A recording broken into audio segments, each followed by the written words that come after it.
Sir, ಈಗ ಇವತ್ತಿನ ಕಾಲಘಟ್ಟದಲ್ಲಿ ಕರ್ನಾಟಕದಲ್ಲಿ ಸಿನಿಮಾಗಳನ್ನ ಮಾಡ್ತಾರೆ ಸರ್. ಪ್ರಮೋಷನ್ ಮಾಡಿ ಜನರಿಗೆ ತಲುಪಿಸೋದು ತುಂಬ ಕಷ್ಟ ಇದೆ. ಅದರಲ್ಲೂ ಪರಭಾಷಾ ಸಿನಿಮಾಗಳು ಹಾವುಗಳು ಬೇರೆ ಥಿಯೇಟರ್ಗಳು ಸಿಗೋದಿಲ್ಲ. ಇತ್ತೀಚೆಗೆ ಹೋದಂಥ ಸಿನಿಮಾಗಳು ಥಿಯೇಟರ್ ಸಿಗೋದು ಫ್ಯೂಚರ್ಗಳು ಬಾಯ್ಬಿಡ್ಕೊಂಡು ಉದಾಹರಣೆಗಳಿವೆ. ರೀಸೆಂಟಾಗಿ ಆಗಿರೋ ಉದಾಹರಣೆಗಳು. ಪ್ರಮೋಷನ್ ವಿಚಾರದಲ್ಲಿ, ಥಿಯೇಟರ್ನ ಆಕ್ಯುಪೈ ಮಾಡೋ ವಿಚಾರದಲ್ಲಿ ನಿಮ್ಮ ಟೀಮ್ ವರ್ಕ್ ಹೇಗಿರುತ್ತೆ? ಇಲ್ಲ, ಅದ್ರ ಬಗ್ಗೆ ತುಂಬ ನೀಟಾಗಿ ಪ್ಲ್ಯಾನ್ ಮಾಡ್ತಾ ಇದ್ದೀವಿ ಈಗ. ಆ್ಯಂಡ್ ಈ ಸಮಸ್ಯೆ ಇವಾಗಿಂದಂತಲ್ಲ, ಸುಮಾರು ವರ್ಷದಿಂದ ಇದೆ. ಜಗ್ಗಿಗೆ ಗೊತ್ತಿದ್ದು, ಪ್ರತಿ ಪ್ರೆಸ್ ಮೀಟಲ್ಲೂ ನಡೀತಾ ರಿಲೀಸಿಗೆ ಮುಂಚೆ ಎಲ್ಲರೂ ಕೇಳ್ತಾರೆ ಬೇರೆ ಭಾಷೆ ಸಿನಿಮಾಗಳ ಹಾವಳಿ ಜಾಸ್ತಿ ಇದೆ, ಸಿಗಲ್ಲ ಅಂತ.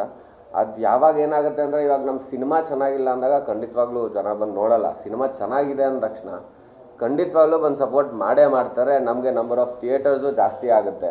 ಸೊ ನಮ್ಮ ಮೈನ್ ಫೋಕಸ್ ಸಿನಿಮಾ ಚೆನ್ನಾಗಿ ಮಾಡಬೇಕು, ಜನಕ್ಕೆ ಅದನ್ನು ನಾವು ನೀಟಾಗಿ ಕೇಟರ್ ಮಾಡಬೇಕು. ಸೊ ಆ ಒಂದು ಪ್ರಾಪರಾಗಿ ನಾವು ಕೆಲಸ ಮಾಡಿಕೊಂಡಾಗ ನಮ್ಮ ಸಿನಿಮಾಗೆ 100% ಎಲ್ಲ ಜಾಗದಲ್ಲೂ ಅವಕಾಶಗಳು ಸಿಕ್ಕೇ ಸಿಗತ್ತೆ. ಇವಾಗ ನಾವೆಲ್ಲಿ ಹೇಳ್ತೀವಿ, ನಾನು ರೀಸೆಂಟಾಗಿ ಒಂದು ತಮಿಳ್ ಸಿನಿಮಾ ಕೆಲಸ ಮಾಡ್ಕೊಂಬಂದೆ. ಸೊ ಅಲ್ಲಿ ಕೂಡ ನಮಗೇನು ಕಾಣಿಸುತ್ತೆ ಆಚೆಯಿಂದ, ತಮಿಳ್ ಇಂಡಸ್ಟ್ರೀಲಿ ಅಲ್ಲಿ ಎಲ್ಲ ಚೆನ್ನಾಗಾಗ್ತಿದೆ, ತೆಲುಗು ಇಂಡಸ್ಟ್ರೀಲಿ ತುಂಬ ಚೆನ್ನಾಗಾಗುತ್ತೆ. ಬಟ್ ಇಲ್ಲ, ಅಲ್ಲೂ ಅವ್ರಿಗೆ ಸಮಸ್ಯೆ ಇದೆ. ಅವರೆಲ್ಲ ಹೇಳ್ತಾರೆ ಇವಾಗ ಬೇರೆ ಸಿನಿಮಾ ಇಲ್ಲಿ ಬಂದಮೇಲೆ ನಮ್ಮ ಸಿನಿಮಾಗಳಿಗೆ ವ್ಯಾಲ್ಯೂ ಇಲ್ಲದ ಥರ ಆಗಿದೆ. ಸೊ ಅವ್ರದ್ದು ಕಂಪ್ಲೇಂಟ್ ಇದೆ, ನಮ್ಮೊಬ್ಬರದೇ ಅಲ್ಲ. ಸೊ ಏನಾಗ್ತಿದೆ, ನಮಗೇನು ಕಾಣುತ್ತೆ ಅದನ್ನು ಮಾತ್ರ ನಾವು ಹೇಳ್ತಾ ಇದ್ದೀವಿ ಅಷ್ಟೇ. ಬಟ್ ಎಲ್ಲ ಇಂಡಸ್ಟ್ರಿಲೂ ಆ ಸಮಸ್ಯೆ ಇದ್ದೇ ಇದೆ.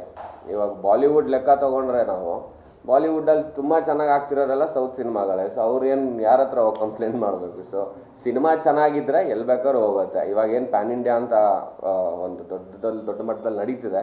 ಸಿನಿಮಾ ಚೆನ್ನಾಗಿದೆ ಅಂದ ತಕ್ಷಣ ಎಲ್ಲ ಕಡೆ ಚೆನ್ನಾಗಿ ಹಾಗೇ ಆಗುತ್ತೆ. ಇವಾಗ ನಮಗೆ ಒಳ್ಳೆ ಥಿಯೇಟರ್ ಲೈನಪ್ ಸಿಗ್ತಿದೆ. ನಮಗೆ ಸಿಗೋವಂಥ ಡಿಸ್ಟ್ರಿಬ್ಯೂಟರ್ಗಳು ಮತ್ತು ನಮ್ಮ ಪ್ರೊಡ್ಯೂಸರ್ಸ್ ಎಷ್ಟು ಇನ್ವೆಸ್ಟ್ ಮಾಡ್ತಾರೆ ಅದ್ರ ಮೇಲೆ ಡಿಪೆಂಡ್ ಆಗುತ್ತೆ. ಖಂಡಿತವಾಗ್ಲೂ ಸಿನಿಮಾ ಮಾಡೋದು ತುಂಬ ಈಸಿ. ಇವಾಗ ಅದನ್ನು ಆಚೆ ಜನಕ್ಕೆ ತಲುಪಿಸೋದು ತುಂಬ ಕಷ್ಟ. ಆ ಜಾಗದಲ್ಲಿ ಇವಾಗ ಎಲ್ಲ ಸ್ಟ್ರಾಂಗಾಗಿ ನಿಂತು ಒಂದು ಪುಷ್ ಮಾಡಿದ್ರೆ ಸಿನಿಮಾ ತುಂಬ ಚೆನ್ನಾಗಿ ಆಗ್ತವೆ ಎಲ್ಲರೂ. ಸಿನಿಮಾಗೆ ಒಂದು ಪಾಸಿಟಿವ್ ರೆಸ್ಪಾನ್ಸ್ ಸಿಕ್ಕ ನಂತರನೂ ಕೂಡ ಪ್ಲಾನ್ ಆಗುತ್ತೆ, ಬಿಫೋರ್ ಕೂಡ ಕೆಲವು ಸಾರಿ ಪ್ಲಾನ್ ಆಗಿರುತ್ತೆ. ಈ ಪ್ಯಾನ್ ಇಂಡಿಯಾ ಚರ್ಚೆ ಆಗುತ್ತೆ. ಸೊ ಕನ್ನಡ ಬಿಟ್ಟು ಬೇರೆ ಬೇರೆ ಲ್ಯಾಂಗ್ವೇಜ್ಗೆ ತಲುಪಿಸುವಂಥ ಪ್ಲಾನ್ಗಳಿದೆಯಾ, ಹೇಗೆ ಏನು? ಸದ್ಯಕ್ಕೆ ಆ ರೀತಿ ಯಾವುದೇ ಏನಿಲ್ಲ. ಇದು ಅಪ್ಪಟ ಕನ್ನಡ ಭಾಷೆನಲ್ಲೇ ಮಾಡಿರುವಂಥ ಚಿತ್ರ, ಹೇಳೋದೇ ಬೇಕಾಗಿಲ್ಲ. ಕನ್ನಡ ಭಾಷೆಯಲ್ಲಿ ಮಾತ್ರ ಮೊದಲು ಬಿಡುಗಡೆ ಮಾಡ್ತಾ ಇದ್ದೀವಿ. ಉಳಿದಿದ್ದು ಯಾವ ಯೋಜನೆಗಳಿಲ್ಲ. ಮೊದಲು ಕನ್ನಡ ಆಗಲಿ, ಆ ನಂತರ ಉಳಿದಿದ್ದು. ಅವಾಗ ಇವ್ರನ್ನ ಕಂಡಂಗೆ ನೀವು ಅವ್ರಿಗೆ ಸಿನಿಮಾ ಮಾಡುವಾಗ ಇಲ್ಲ ನಾನು ಸಿದ್ಲಿಂಗ್ ಒಂದು ನೋಡಿದ್ದೆ. ಆದರೆ ನನಗೆ ವಿಜಯ್ ಸರ್ ಹತ್ರ ನನಗೆ ಒಂದು ಮೂವಿ ಮಾಡಬೇಕಂತ ಆಸೆ ಇದ್ದಿತ್ತು.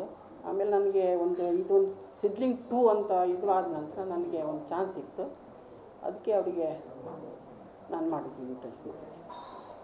ಅವ್ರ ಜೊತೆ ಸಿನಿಮಾ ಮಾಡಬೇಕು ಅಂತ ಇತ್ತು ಆಮೇಲೆ ನನಗೂ ಅವ್ರ ಜೊತೆ ಸಿನಿಮಾ ಮಾಡಬೇಕು ಅಂತ ಇತ್ತು, ಮತ್ತು ಯೋಗಿ ಸರ್ ಜೊತೆನೂ ಮಾಡಬೇಕು ಅಂತ ಇತ್ತು.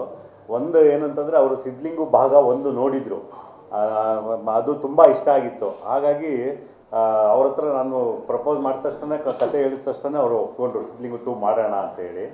ಸೊ ಎಲ್ಲ ಸಮಾನ ಮನಸ್ಕರು ಸೇರಿ ಸಿನಿಮಾ ಮಾಡಿದ್ದೀವಿ. ಸೊ ಉಳಿದಂತೆ ಫೆಬ್ರವರಿ 14 ಬಿಡುಗಡೆ ಆಗ್ತಾಯಿದೆ. ನಾವು ಈಗ ಎಷ್ಟೇ ಕೂತು ಏನೇ ಮಾತಾಡಿದ್ರು ಫೈನಲ್ ಆಗಿ ಸಿನಿಮಾನೇ ಮಾತಾಡಬೇಕು. ಜೊತೆಗೆ ನೀವುಗಳು ಹೇಳಬೇಕು, ನೀವು ಆಶೀರ್ವಾದ ಮಾಡಬೇಕು. ಇಷ್ಟೇ ಕೇಳ್ಕೊಳ್ಳೋದು.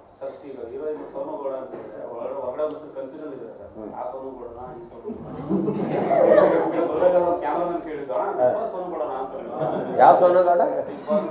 ಬಿಗ್ ಬಾಸ್ ಸೋನುಗೌಡ ಆಗುತ್ತೆ. ಆ ಥರ ಡೌಟ್ ಕ್ಲಿಯರ್ ಆಗೇ ಆಗುತ್ತೆ. ಇಲ್ಲ, ಆ ರೀತಿ ಪ್ರಶ್ನೆಗಳು ನನಗೂ ಬಂದಿದೆ, ಒಂದು 5-6 ಬಂದಿದೆ.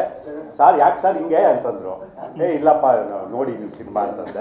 ಆಮೇಲೆ ಇವರಪ್ಪ ಅಂತಂದ್ವಿ. ಓ ಹೌದಾ, ಓಕೆ ಓಕೆ ಅಂತ ಹೇಳಿದೆ. ಹಾಗಾಗಿ ಫಸ್ಟ್ ನಾನೇ ಹೇಳ್ಬಿಡ್ತೀನಿ, ಇಂತಿ ನಿನ್ನ ಪ್ರೀತಿಯ ಸಿನಿಮಾದ ಸೋನುಗೌಡ ಅಂತಾನೆ ಫಸ್ಟ್ ಶುರು ಮಾಡೋದು.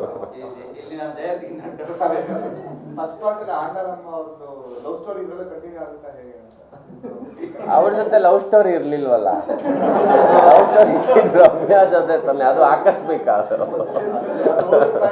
ಎಲ್ಲರೂ ಆರಾಮಾಗಿದ್ದಾರೆ, ಇವರೊಬ್ರು ಎದ್ರು ಈಗ.